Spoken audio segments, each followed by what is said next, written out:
Good morning and welcome back to the cottage. Just recently we had an issue with our bridge that covered our creek. It cracked and is a couple years old, so we decided we need to replace it. Luckily, I already have all the wood I need here.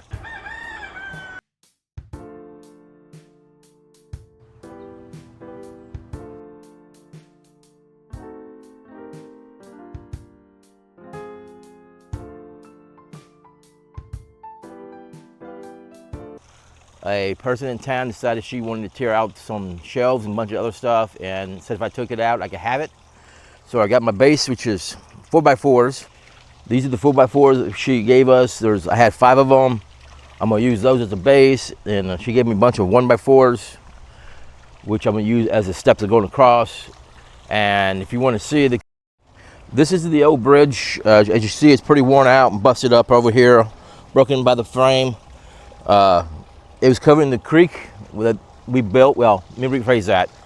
I built the pond by myself years ago with my mother-in-law and the one holding the camera.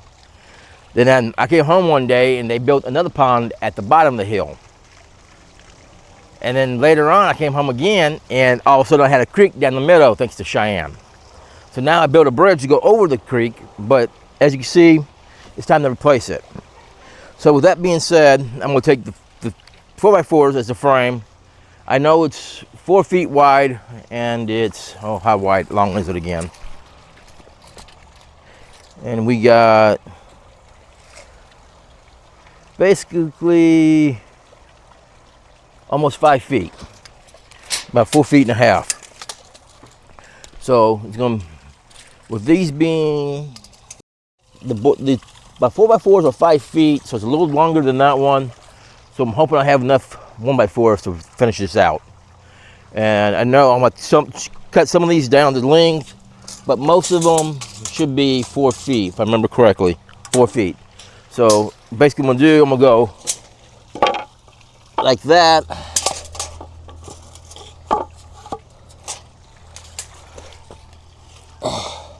And this one will be in the middle to 2 feet. I'll start with this one first. Let's just go ahead and start screwing them down. Of course, to line it up, I basically want it flush on this side and flush on top as much as I can. I'm using 8 by 1 3/4, I believe it is. Yeah, 1 3/4 screws. I get them at Lowe's. I use a Porter cable drill. Some people like other things. This one's for what we do around the house. It's very economical, very strong enough to do anything I need to do, and I kind of like it. It's just easy to use. So I got 3 different batteries. I get 3 batteries to go with it, so I can keep swapping them out and keep them charging as I go. I also got my little Hitachi chop saw to cut the boards down, the long ones that I'm not going to need that long. And these already have pre-hole drills in it, which if it didn't, I would have to do it myself.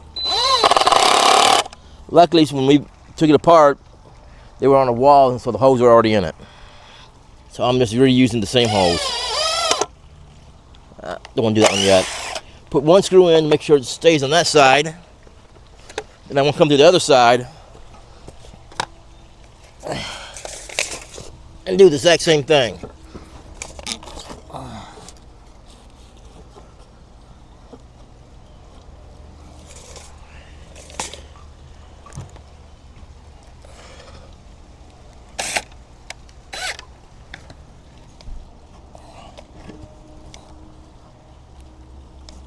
Right there.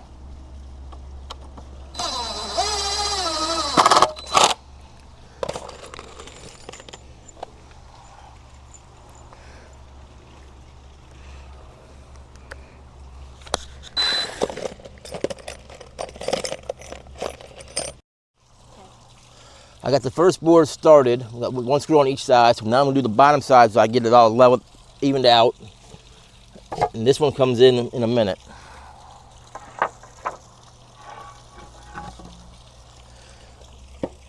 And I'll do the same thing on the bottom.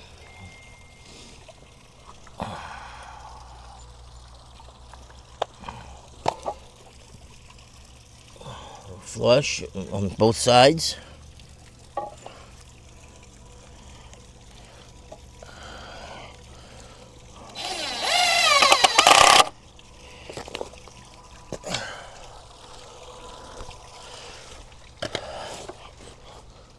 Bring this board in, that board up.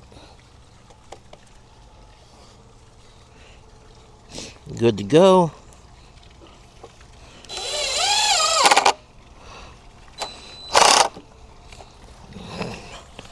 All right, it's down. Okay, now I can do the other 4 screws I don't have in there yet.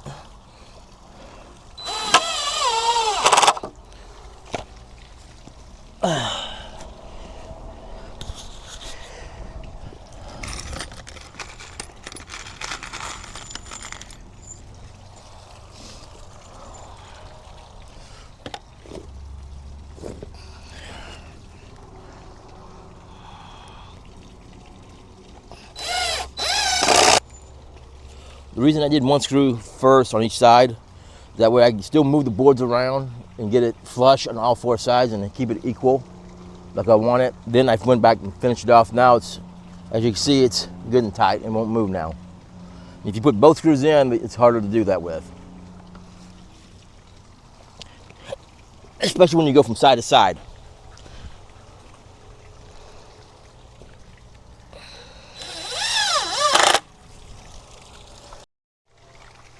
So next what I'm gonna do is I'm gonna measure basically 2 things I'm gonna do. First, measure across that 2 feet so I can get my metal piece centered wise so it gives it stability in the middle so it doesn't bend.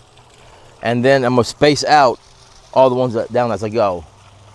So I have probably a 3/4 inch gap to an inch gap depending on how many boards I have to even it out.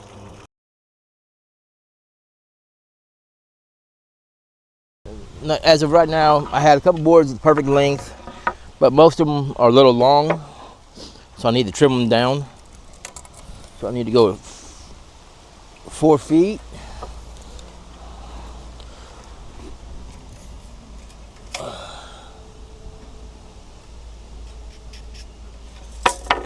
Measure them 4 feet. Go ahead and do a couple of them. So I do a lot of work before I come back to it.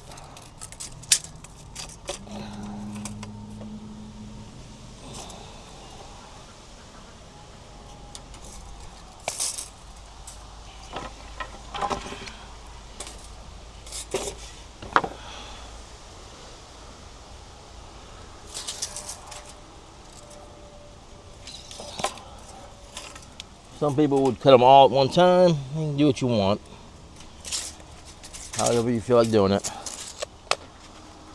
Well, that one's got a screw in it. I gotta get that out first.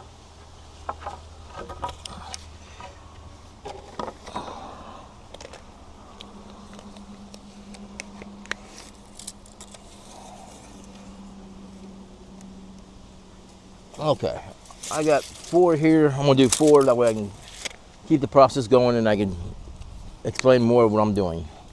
So first thing, move these 3 out of the way and get my line so it's flush and even.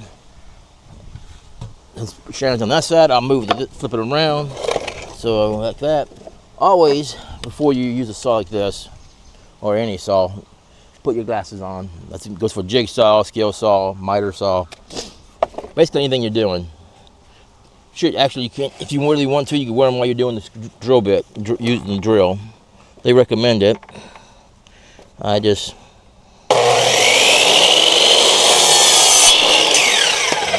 cut the small pieces off. Let's see. This saw, you can do a lot of things with it. You can cut angles and stuff like that. If you want to, you can angle it this way, so you can do like a 30-degree angle cut on the part itself, or you can turn it so the board itself has a 45 cut or whatever angle degree you want. It goes from basically 50 degrees to 0 from one way or the other, depending on how the board's sitting, how you want the cuts. It's got a bag on the back to catch the dust. Well, it's supposed to anyways. Doesn't do a real good job catching dust, as you can see. but you wear the safety glasses because if those small pieces of wood up, and you don't really want to get that in your eye, it can cause eye damage. So basically, you just line it up so the blade itself, when you're pulling down, will go in the gap, like there. So it doesn't it cuts through the board all completely, but keeps the blade safe from hitting the metal and damaging it in the machine. So basically, what you do, you want to line your mark up with your blade, because the blade will always go straight down.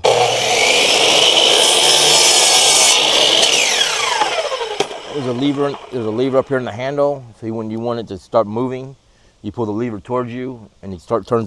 This will be the fourth board. I'm gonna cut, then I'm gonna start my installation. The way I like doing it, I like doing one board up front, then one board in back. That way I keep the gap somewhere. If there's issues, it'll be in the middle, and I can fluctuate the last piece. You make sure it's flush on this side. I just use those to keep my alignment good, the gap I want, which is about the width of a board.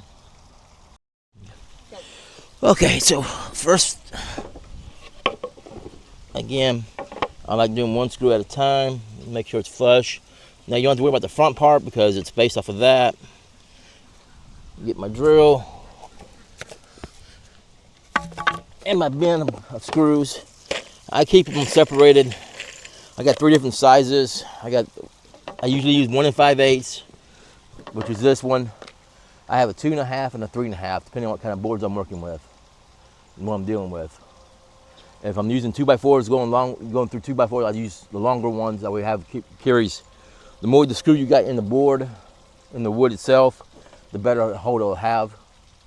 So these being only 1 inch thick, which is 3/4, this is putting me about an inch into the board itself. So we're good there. That one isn't all the way down. There we go. That one's down now. Now I gotta put a pre-drill the hole. Get my drill bit out.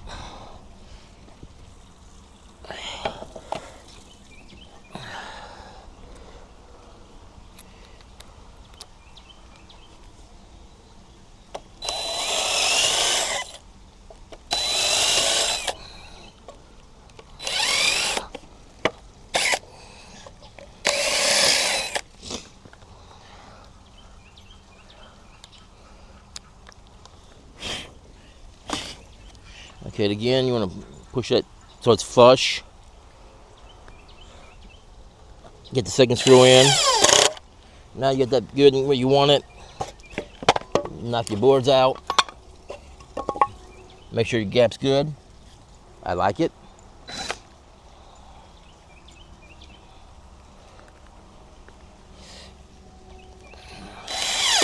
And of course, it doesn't really matter what kind of wood you use. Eventually it's going to rot and it'll be placed anyways. But this should last a couple years. Several years is pretty good wood.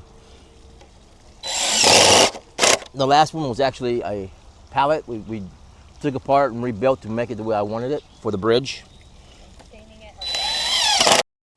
I am now on my 4th board. As you can see, I started the front one up here first, then I did the back one here, and I'm going to crisscross back and forth to the middle. That way my gap, if I have a gap, any kind of gap, it'd be in the middle, and I can adjust it to in the middle with one board to make it even, make it look decent. But I'm also, once I get it done, we're either going to paint it or stain it, whatever Shannon decides. That way it'll stay longer, it'll keep longer, and also look better. So now I just got to keep going back and forth between the two, front and top and bottom.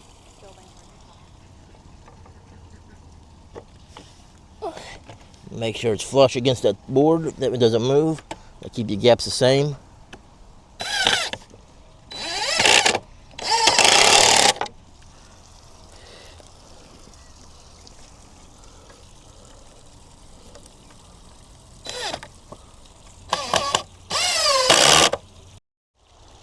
Okay, I've completed the bridge, as you can see. It's nice and sturdy, all free wood. It's gonna be a little heavier than the last one because I used 4x4s instead of 2x4s as the front base. But I think it'll last longer and do better though. That being said, next thing to do is put it in place. I'm just gonna drag it over so I can set it where I want it and put it where see how it does. Don't fall in. Yep.